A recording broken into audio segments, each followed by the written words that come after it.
there, wind energy students. Dr. John Schrage here, and we're ready to start our 6th module of the course, which is about turbulence in the Earth's atmosphere. And of course, if we're going to be talking about turbulence, the question that's going to be on all of our minds right at the beginning is, what do we mean by turbulence? Turbulence as in like the random swirliness, mixiness of the atmosphere.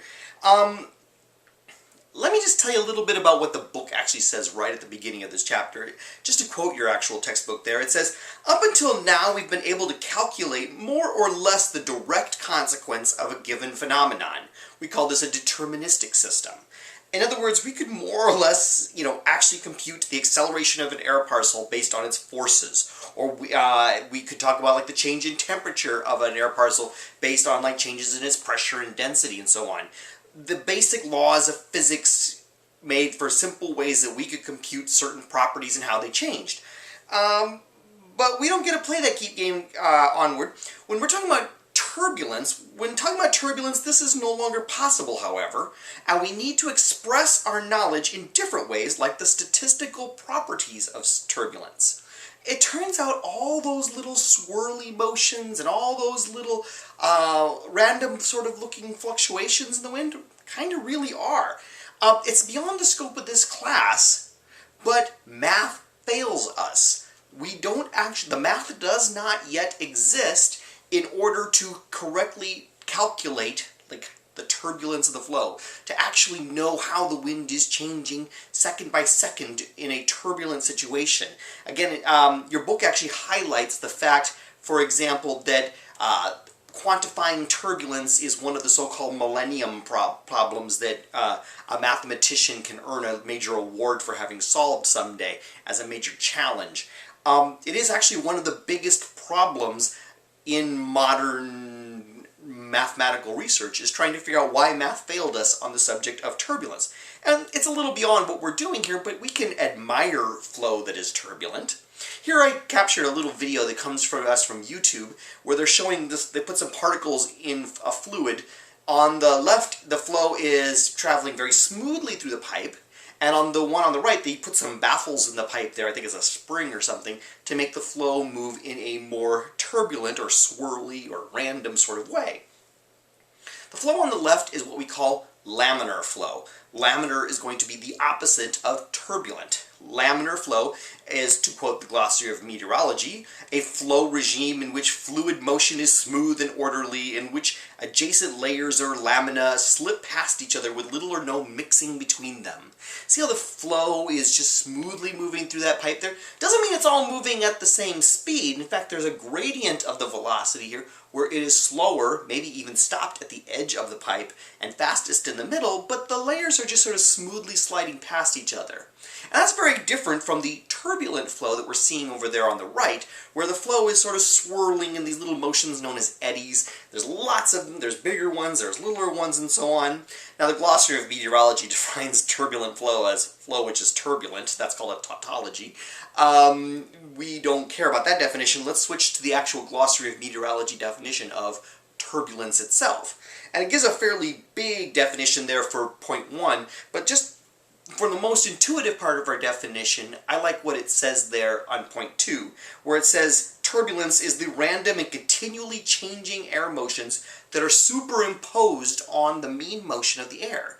There is also a mean motion, a mean translation of the volume of air, but within it there are these somewhat random swirls and eddies on a variety of spatial scales.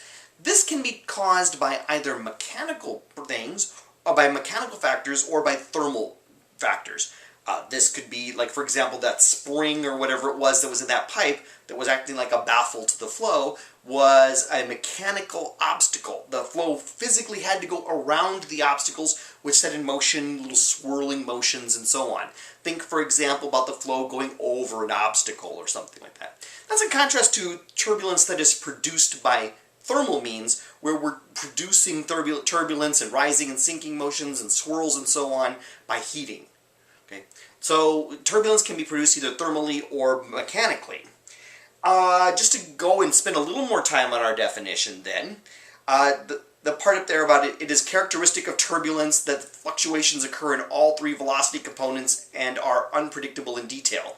In other words, it's going to be affecting the east-west component of the flow, the south-to-north component of the flow, and the vertical component of the flow, or at least it can be affecting all three of those components of the flow. That business about it being of unpredictable detail, at any given instant, how the turbulence is affecting the flow is in fact impossible to predict mathematically. There's no way to know at this moment there's this little eddy happening and there's this little eddy happening and how that's going to affect the flow at any given second. Math has failed us. It does not work. If you actually try to work through the math of turbulence, you get a whole bunch of terms that are 0 divided by 0, or very small numbers, very big numbers divided by very small numbers. All things that math is terrible at, and yet we know turbulence really works. We know that these terms, there is closure, to use the right word, to these equations, even though the math doesn't work. It's not even understood yet why that's the case, much less how to solve it. Let's see here. Statistically distinct properties of turbulence can be identified and profitably analyzed.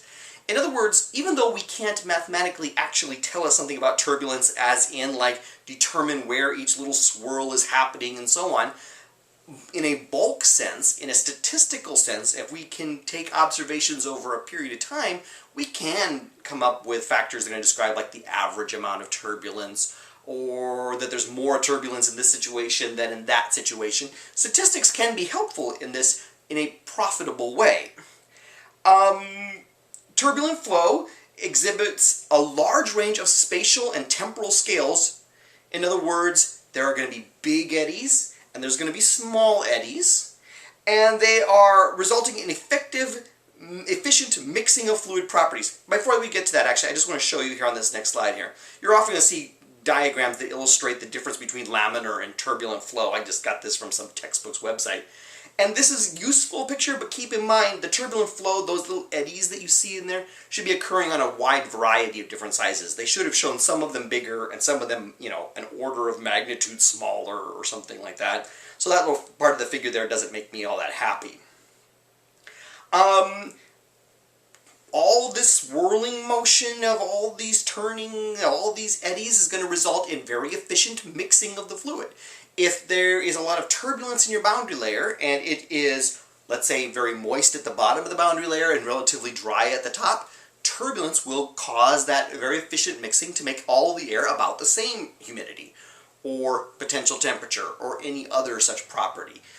Turbulence is a very effective way to produce mixing in a fluid.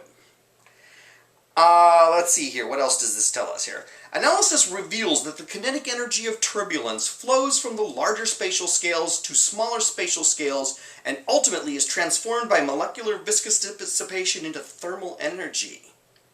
What this is actually telling us is a very important insight into what turbulence is doing.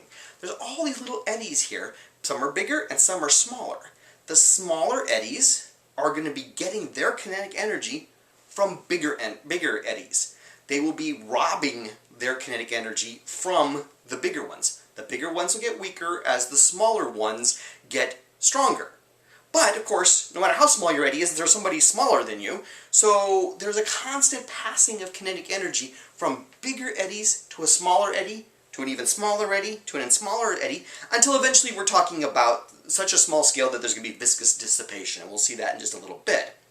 But this notion that there is this business of how kinetic energy is passed from bigger eddies to smaller eddies to even smaller eddies led Lewis Fry Richardson, a famous physicist and atmospheric scientist in the first half of the 20th century, to write a poem.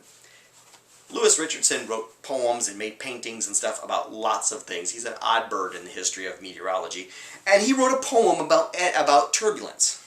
He wrote, "Big whorls have little whorls." Whorl is another word for an eddy. "Big whorls have little whorls that feed on their velocity, and little whorls have lesser whorls, and so on to viscosity." Oh, man, that sounds really deep, and yet I don't know yet what it means. We're going to come back and really dissect what he's talking about with that a little bit. But before we do, let's just have a couple quick questions about what we mean so far by turbulence. Question 1.